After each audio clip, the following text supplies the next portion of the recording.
Kitty kitties, what up, what up? Welcome to Primal Scream. This is your host, Nick Graystone.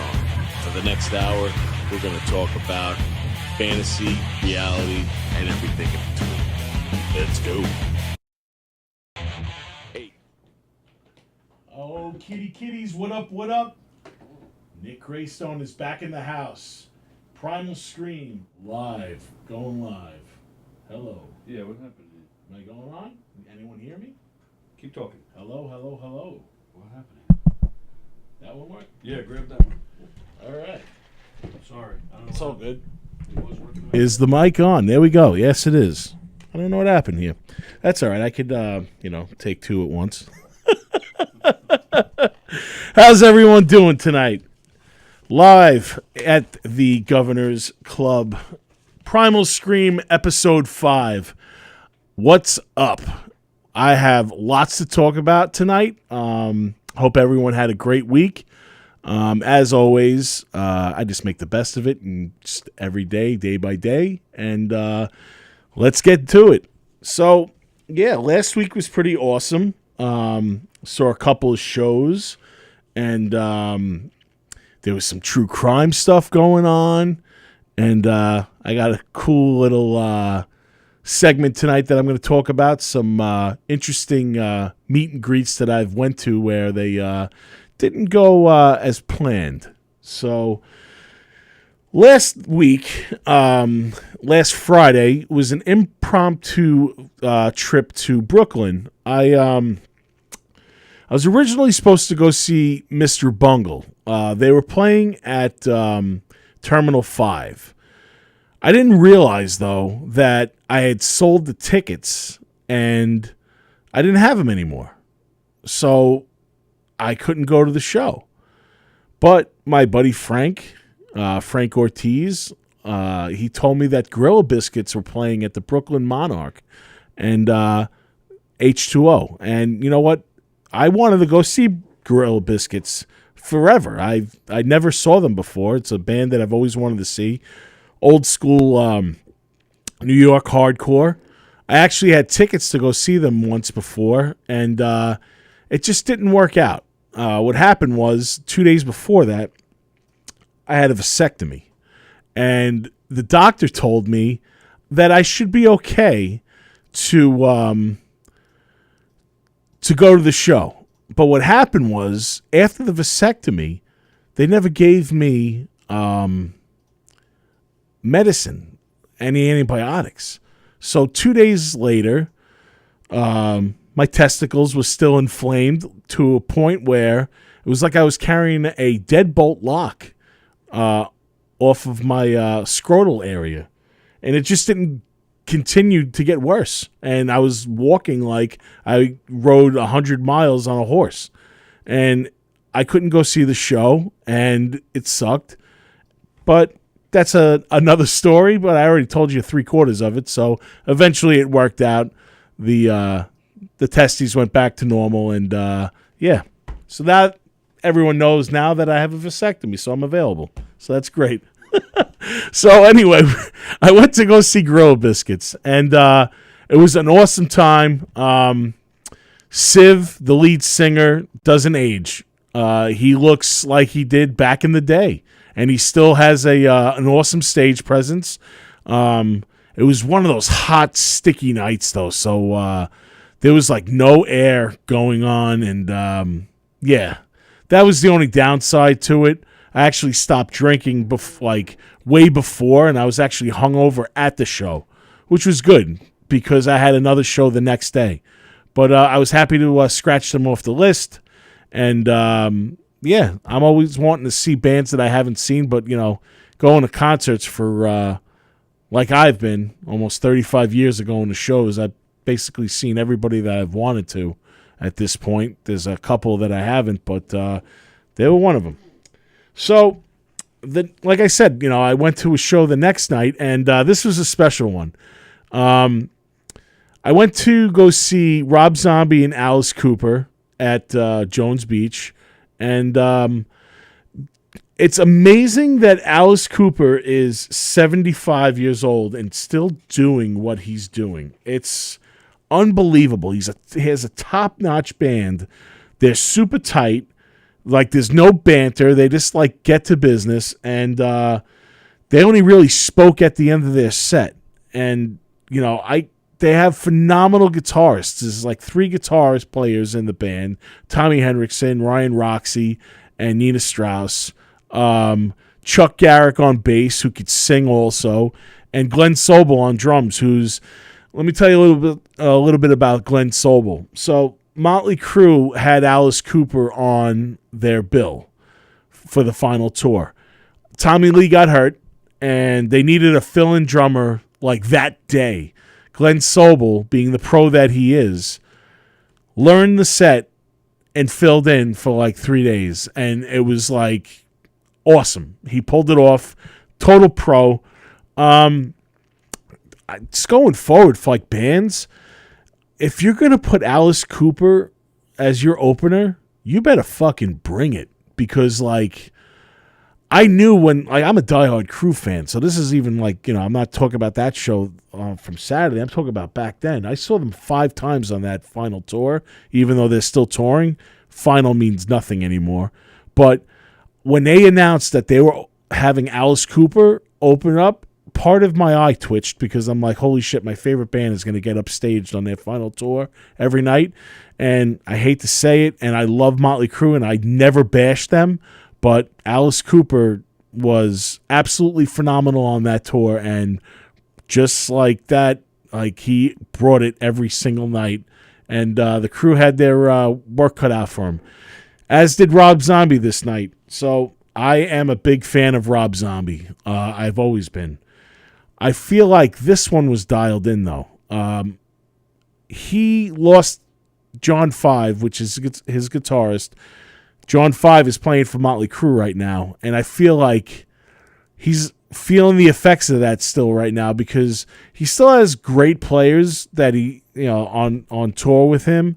You know, Miggs plays guitar, but the level that John Five brought Rob Zombie's music to was a whole nother level. And like, it's, I don't know. It's like, I guess, taking Eddie Van Halen out of Van Halen, you know, that's how great John Five is. I feel I could put him up there with like some of the ultimate guitar players, and you can't replace a guy like that.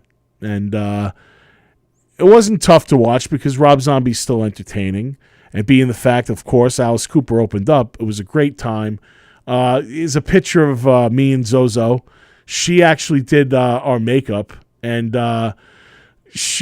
we went to go see Alice Cooper last year, and she was saying it, Daddy, I know you got shaky hands, so I'm going to take over the makeup for tonight. And the kid did a phenomenal job, as you could see.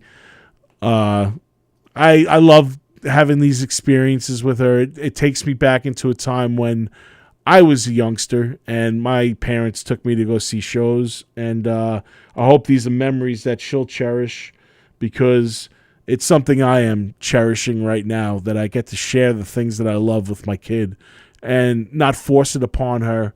And she knows the songs, you know, and she's a fan, you know. Like, I took her to the merch table, and she picked out her own shirt, and she was pissed because they didn't play one of her songs that she wanted to hear, which was The Man Behind the Mask from Friday the 13th Part 6, which I thought was cool. And that was like a grown-up talk that I had with her. I was like, listen, you know, baby, like, sometimes there's so many songs that they can't get to. And, you know, unfortunately, Man Behind the Mask was one of them on that night. So, yeah, it was a great night. The band actually was in tow. We all went together, so we all hung out, and fun time it was had. So, moving on. On Tuesday, I went to the city. I was originally going into to a book signing to meet Matthew McConaughey, but before I got there, I went to the corner of Rivington and Ludlow, because the day before, 2 days before, on Sunday, they dedicated the street to the Beastie Boys. They actually have it entitled now Beastie Boys Square, and it's the corner where Paul's Boutique was shot. So It's just no, that's an iconic album. I love that it's immortalized, and Paul's Boutique is not there anymore. It's a wrap shop, but if you look at the picture, it's identical from what it used to look like. I mean, the structure is still there. The building is still there. It took me forever to get there, though. Like, I left pretty early. The book signing didn't start until 6:30, and I took a 4:00 train, and it took me 2 hours to get there because I guess like all the traffic from like 9/11 and the UN assembly was in. Shout out to my pops working at the UN. It made me laugh because he always would take off like 2 weeks in the beginning of the year, and he'd be like, I don't want to deal with that fucking traffic. And I didn't know what the hell he was talking about. I just figured it was regular city traffic, but it's not. It's like when all the the big boys are going to the UN and they're doing their thing, and he always said like the city's like gridlocked and it was like a fucking nightmare, and he just didn't want to deal with it. And it was true because I took the subway to I took the A to 4th Street, and then I was supposed to take the F to Delancey, and I couldn't get the F, so F the subway because it always said like next it's coming in 15 minutes. Then it would get down to 4 minutes, and then get back up to like 18 minutes. And it did this 3 times to me. So I'm like, fuck it. I'm just going to take the subway as close as I can get. And I was to Spring Street, and I figured it was like a mile, like a little less than a mile. It was a mile and a half, but I walked it, and I walked to the Beastie Boys. And then from there, I went to go meet Matthew McConaughey. And Matthew McConaughey is one of the coolest celebrity meet and greets that I ever met. Very cool.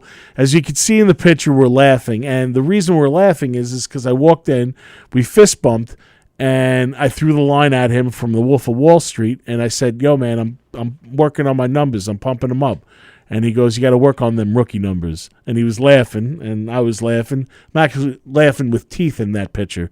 Usually I don't do that. I just do my devil grin. But this is one of those random shots where I am. And if you noticed, I am giving a shout out to the jerk off move because I have my hand, cupped that like that. So, yeah, awesome. Thank you, Matthew McConaughey, for being cool. And that's a good segue to get into this. These are the celebrities that are not cool that I've met throughout the years. I made a list of 5. Now, I've been going to conventions for over 30 years, and sometimes you meet people that are just plain shit. Shitties. And these are on my list. And the top of that list is going to be Linda Blair. Linda Blair happens... I feel like the devil is still in this woman. Like, she never got exercised back in the 70s. What a fucking bitch. And, like, it's just terrible. Like, first of all, I was so excited to meet her because I hold The Exorcist up as, like, a high regard, like, movie. She decides to roll in like 2.5 hours late. I was like first in line. I was like, I wanted to meet her, and I didn't want to get off the line because I figured like after that it was downhill for me. The other people that I wanted to meet weren't like the draw that she had. She finally comes in, and she cared more about the pit bulls, saving the pit bulls, than interacting with fans. Now, I know that's a good cause. I understand that. I'm not about animal cruelty. I'm not a piece of shit. But, like, come on. Leave a flyer on your table and be like, at the end of the, transaction or whatever we're doing, like our moment, maybe say, hey, this is a thing that I care about. Maybe, like, plug it that way. She was like right off the bat, well, did you hear about me saving the pit bulls? And this is me with Max and whatever. And she's showing me pictures. And I'm like, the fuck, dude? I don't want to talk about your pit bulls. I want to talk about fucking spitting, pea soup and like stabbing your pussy with a crucifix. Like that's what I want to talk about. Not really, but you know what I mean. I had a vinyl. I had the soundtrack to The Exorcist in hand. And like, I had it, and I wanted that signed because I thought it looked cool. So I put it on the table. She looks at it, And she's like, wow, I haven't seen one of these in so long. And I'm like, now this is a long time ago. And I'm like, wow, like maybe this, she's like, this is cool. And I was like, yeah, hopefully one day there'll be a vinyl resurgence. Not knowing that there was going to be a vinyl resurgence, but not on Linda Blair's watch, because she just looked at me with this like face. And she's like, don't hold your breath, honey. And like was so fucking rude. And like I said, getting back to it, the new Exorcist movie's coming out. It's like a resurgence of the film, and I believe she's actually making an appearance, which is good because there's probably not going to be that much acting in it because, yeah, she definitely still has Satan in her body. So I'm going to have 5 fuck yous tonight, so that one is for you right now, Linda Blair. Fuck you. Next one is David Hess from Last House on the Left. Now, this guy, he played a dick on screen, and he was a dick in person. And this is another long time ago. I went to the Fangoria Weekend of Horrors at the Jacob Javits Center, and there was a kid in front of me. Kid, at this time, this is about 15 years ago, so I'm 40, I'm going to be 46, so I was probably about 30, 31. This kid was about 15 years old. And there's, in the picture, he went down the line. It was Junior, Weasel, and Krug, left to right in this picture. So the kid had the 2 guys from left to right sign it, and he got to Krug. So now Krug, I'm calling him Krug, but it's David Hess, says to him, before he signs it, it's $20. And the kid gives him the $20. No, he says to him, he's like, oh, I gave him the $20. And he goes, no. It's $20 for all of us. I'm 20, he's 20, and that guy's 20. And the kid's like, oh, I don't have it. So Junior, the first guy, was like, Dave, don't worry about it, man. It's a kid. Just let him have it. And this fucking guy just takes the picture and he's like, not on my watch. Rips it and throws it behind him. I'm like, what the fuck is going on? Like, the kid just, like, looks down, is probably mortified, and walks away. And, like, he's still not letting it go. The kid's walking away, and they're, like, getting at him. And, like, dude, what the fuck is wrong with you? And he's like, nah, what's right is right. And then he looks at me, and he goes, you know the drill, right? And I'm just like, dude, just sign my fucking poster so I don't punch you in the face. Because, like, I really should have just walked away at that point, but I had already like gone through the first 2, and I love Last House on the Left, and I did want to get it signed, but yeah, fuck you, David Hess. So that's my second fuck you of the night. That's terrible. The next one, I'm not going to say fuck you to Chaz Palmentieri because I do like Chaz Palmentieri. I want to say fuck you to his handlers because, oh my God, like I feared for my life. Like, I felt like I was walking into the Shea Bippy and I was like one of the bikers, but not fucking throwing alcohol over the place and actually being like a law-abiding citizen and a nice guy.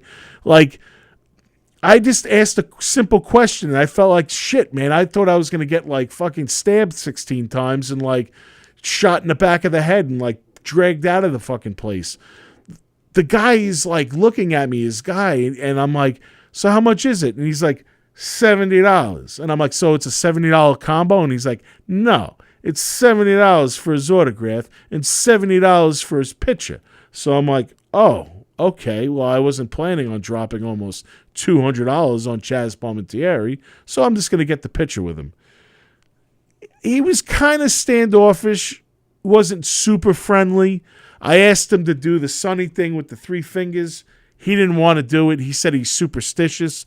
Maybe he just doesn't feel like doing the fucking thing all day because I'm sure everybody's asking him. And I know these people are human too. So, like I said, I'm not going to say fuck you to Chaz Palmentieri, but maybe get a better outfit that's with you, that represents you, because it makes people feel very uncomfortable. And like, I don't know. I don't really feel uncomfortable like in those situations because I'm such like, a seasoned vet at these things. But like, this is recently. And I don't know. It was weird. It was just a weird transaction. So we'll leave it at that with Chaz Palminteri. My next guy now is Leatherface from the 2003 and 2006 Texas Chainsaw Massacre. Andrew Benarski.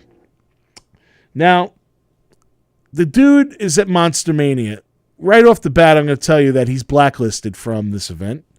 He will never be back at another event for them. He was visibly drunk for the time that he was there. He was actually asked to leave before the weekend was over. He constantly disappeared from his table, but every time that he reappeared at his table, his price just increased. He price gouged. And he kept on he started off, I think, at like $25. And by the time they asked him to leave, he was up to $70. And dude, give me a fucking break. This is a remake. A remake that's far less superior than the original film.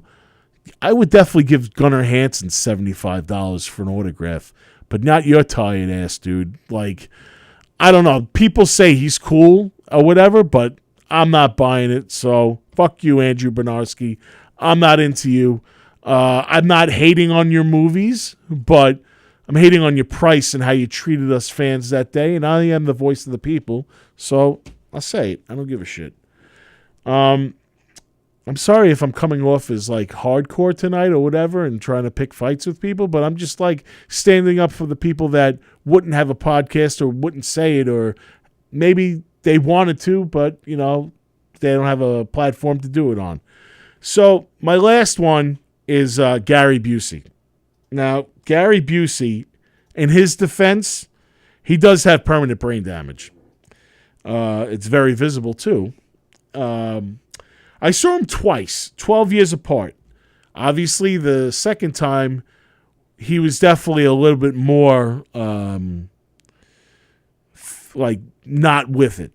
And the first time he looked off, but he didn't misbehave like he did at the second time. And I'll get into that for the second part of this story. But he did make a memorable appearance at a Monster Mania VIP party. So these are one of the first Monster Mania VIP parties that they had. Usually what they do is it's like a cake cutting ceremony. It's open to all the guests, and it's open up to the VIP people that buy tickets. So the party's already in full swing. People are just having, cake, ice cream, or whatever. I even think it's one of the first ones where they didn't even bring in the alcohol thing yet. It was in the old room, in the old ballroom. So all of a sudden, Gary Busey walks through the door. He's got no shoes on. He's got a robe on. His fucking hair looks all disheveled and everything. And he just doesn't interact with anybody, but he walks straight up to the ice cream table, and he proceeds to make the biggest sundae that I've ever seen. Guys, I know a good sundae when I see it. I've made them before. Real good ones. This guy just putting gummy worms on it and shit, and M&Ms, and just falling off of the place, and just makes it and doesn't say anything and just walks out, and everyone's fucking what the fuck just happened? Gary Busey just made a I don't even know, a Jim Dandy to the 10th power and walked out. And we still laugh about it, but that's not the reason why my fuck you is coming to Gary Busey. It's the second one. This picture right here is with my friends. He didn't grope us, but rumor has it, and I don't know if charges are still sticking with him. I didn't investigate this up until the point where I did make this show tonight, but I heard, and he actually was asked to leave, and there was also a news thing that I don't know if there was a warrant or a bench warrant out for his arrest, but Gary Busey got very touchy with some young girls at the show, and I feel like he was grabbing their ass, and I think he actually grabbed one of them all the way up the back, and just Another girl said he was very touchy. Most of the females were saying it like, during the photo op this was going on. I think he groped a couple of girls, and that's not cool, man. And some of them were very young. So he's also blacklisted. I don't think he's going to be coming back to Monster Mania. Like I said, the dude has brain damage. The last time he did have his son with him, and like his son is his handler, I feel like he kind of like reels him in. He didn't have anyone with him this time, and I don't think they were prepared for the wrath of Gary Busey. But yeah, he just groped and went about his business. They asked him to leave, and then, like I said, I don't know if he was ever arrested. But those are the 5 encounters at Monster Mania that were bizarre, weird, and just totally fucked. And those are them. So I am going to switch hats right now and get into some fun true crime stuff as being the armchair detective that I am. Yeah, there's a lot of shit going on. And I might as well kick this off with the king that's still relevant in the serial killer world, even though he didn't kill anyone. And that is Charles Manson. Yesterday, the front door of Sharon Tate and Roman Polanski's home went up for auction, and it sold for $127,000.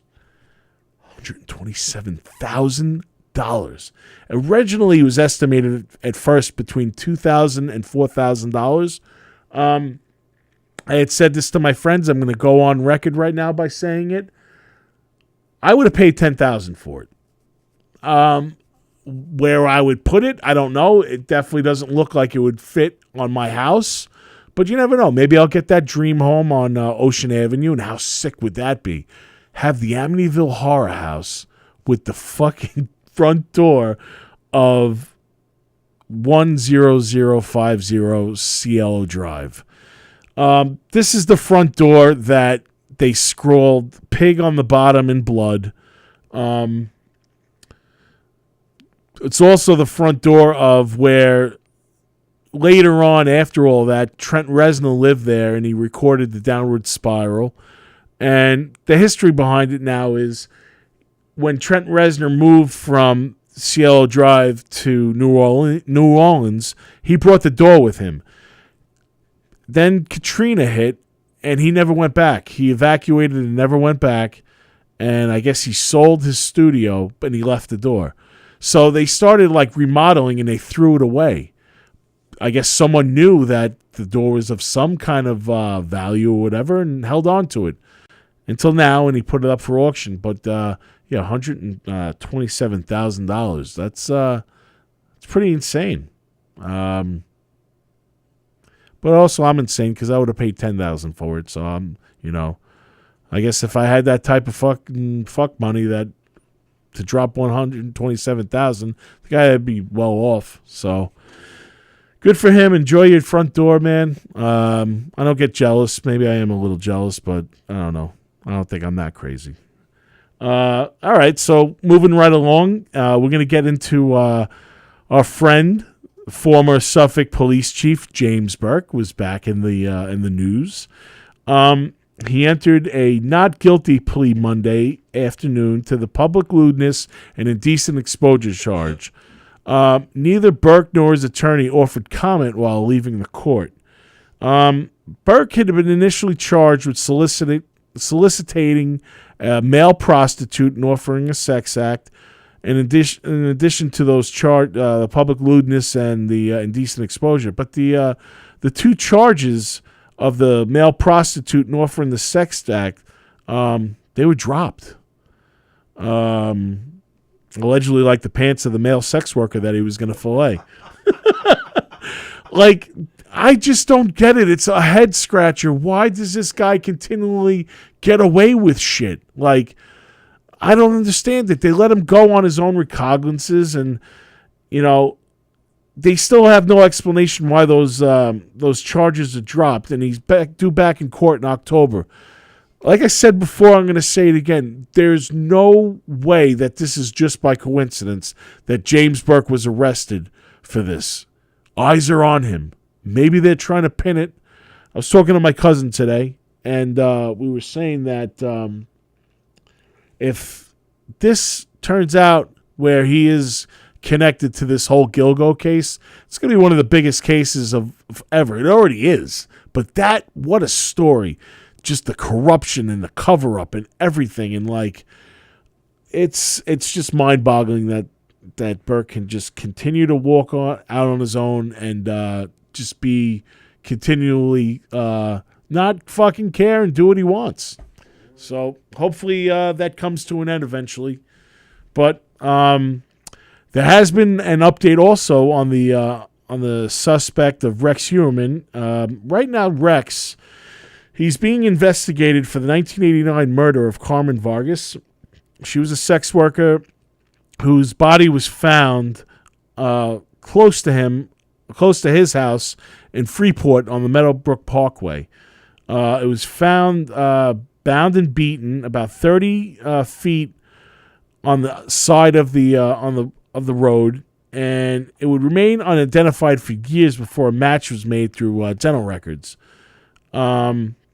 She was last seen by a mystery man who picked her up outside her family's East Harlem apartment, and according to her niece, who was just 12 at the time, she got into a dark car, and she could tell it was a white man with glasses. So I guess Rex back in the day was a white man, and he had glasses, and I think his car was kind of dark, that Avalanche.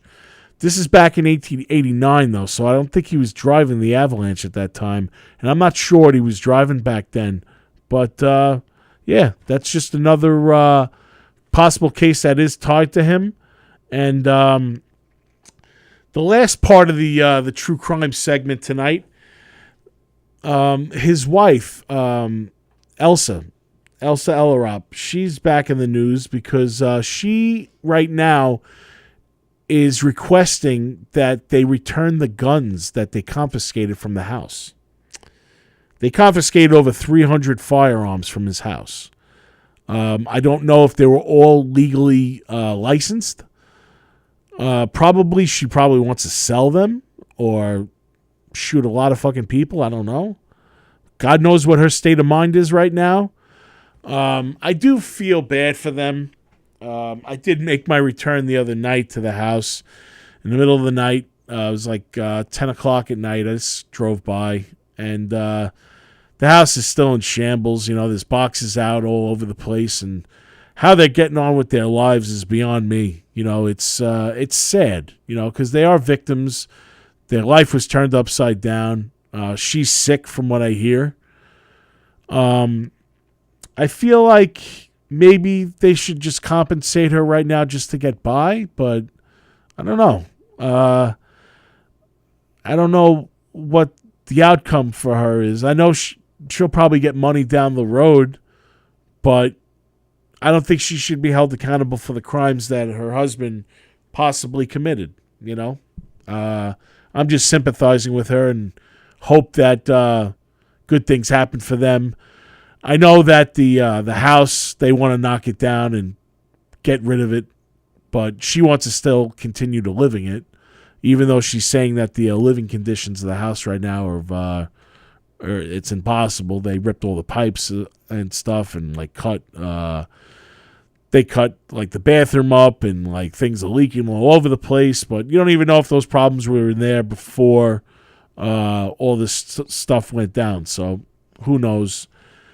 She definitely, I think she has a lawsuit in the works. You know, she's lawyered up, so I'm sure they'll just give her some hush money to make her comfortable, but that could take a while. So we'll see what happens. All right, I'm gonna move on to the featured artist of the night. To toot my horn once again, it is Demon Scar, and the reason that I'm doing this is we don't do this very often. We actually made a music video. Now, we didn't make it. We're just starring in it. The person that's responsible for making it is Coffee Edge Media's Jasmine. Jasmine came with us to Milwaukee, and this is our adventures throughout the weekend. There's some true crime spots in there. There's some us hanging out at the show, us playing. There's an appearance by Jasmine in it. There's some cool metal gods in there that we took pictures and stuff with. Some fan interaction.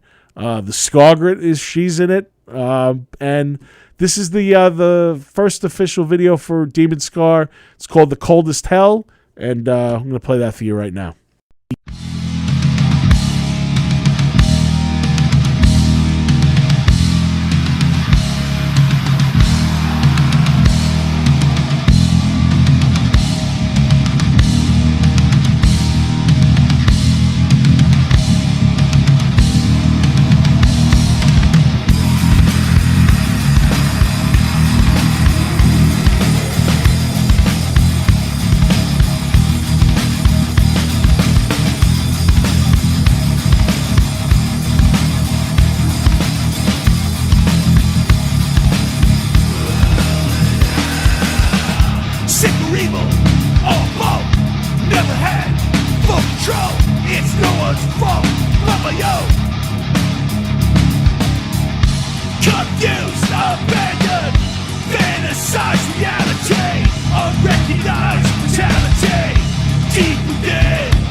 All right, that was The Coldest Hell. I think Jasmine did a phenomenal job on that video. It definitely captures the fun that we have. It also shows that we kick ass up there. I want to give a shout out to Meds, my guitarist. he looks awesome in the video. I think like for the quiet guy, he's up there. He's intense when he's up there, and I love how the video encapsulates that. And it's great. It's always a fun time. Like I said, hanging out with them. That's what band is all about. I feel like you need to find 2 or 3 guys that you're able to spend lengths of time with that and at the end of the day you don't want to rip their head like face off or whatever, and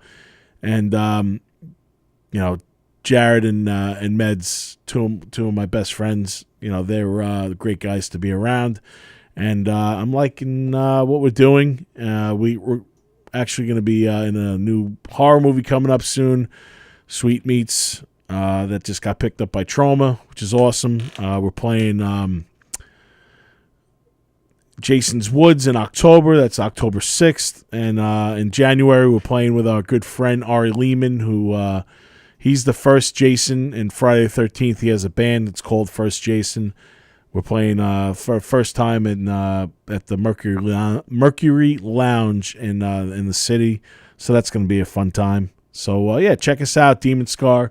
We're always plugging. I'm always plugging away with that. And check us out on Twitter, Instagram, all that good stuff. Last night, I went to the movies. Tony just mentioned it to me too. Dude, are you ever home? And it's like, no, I'm fucking not. I'm like always out doing stuff and always on the run, but I wouldn't have it any other way. Anyway, so last night they had a Fathom event. It was the last night to see it, and it was John Carpenter's Christine. I love this film. Like, it's so good. Like, just the soundtrack is awesome. The characters in the movie are like great. Like Keith Gordon playing the lead. You see like a transformation from like a nerd, a geek, and then you see him become like a badass, and it's because he's under the possession of this evil car, which is the 58 Plymouth Fury. I've always wanted one of those, and I never put this connection into it. And I guess it's just little things. Growing up, my old man, my dad, he used to tell me, one day you're gonna look back and you're gonna realize all the stuff that we did and all that this together. And I hope you look back at it and it's like a when he's not here. And it's a good memory. And, last night during the movie, the first time that Arnie sees the car, it reminded me of the first time my dad saw his 1929 Model A Ford. We were driving to Connecticut to a car show, and he passed this big field and he saw this car. It was a truck sitting there, and it just looked like that somebody just left it there and forgot about it and neglected it, and it just looked like it still had some good bones to it, and it just needed some love. And just like Arnie in the movie, I mean, he didn't get behind the wheel of the 29 Ford and run over people and stuff, and it wasn't like hell on wheels, it was a 1929 Ford with like an Uga horn, but my dad rebuilt that car, and I thought of him last night seeing that, and it was a good memory. It was cool, and I'm blessed to have those types of memories. And I always, I remember seeing Christine for the first time with him and my brother, and that was one of the movies that we bonded with, growing up, when I was growing up. And it's, I guess, I don't know if it's a sick movie to bond over or whatever, but that car is like a badass car, it's awesome. I think that John Carpenter totally tells a great story with it. I think they used 7 or 8 Plymouth Furies because they have to beat the shit out of one and then bring back a new one. They set one on fire. They crushed one to no end. They had another one that gets torn up from one of the. It's like a forklift, And yeah, like they had like the Fathom trivia before the movie, and I think they said 15% of the budget went into having these cars. Maybe one day, you never know. I get one of those. I think it'd be cool. But yeah, I had a great time watching that movie and reminiscing.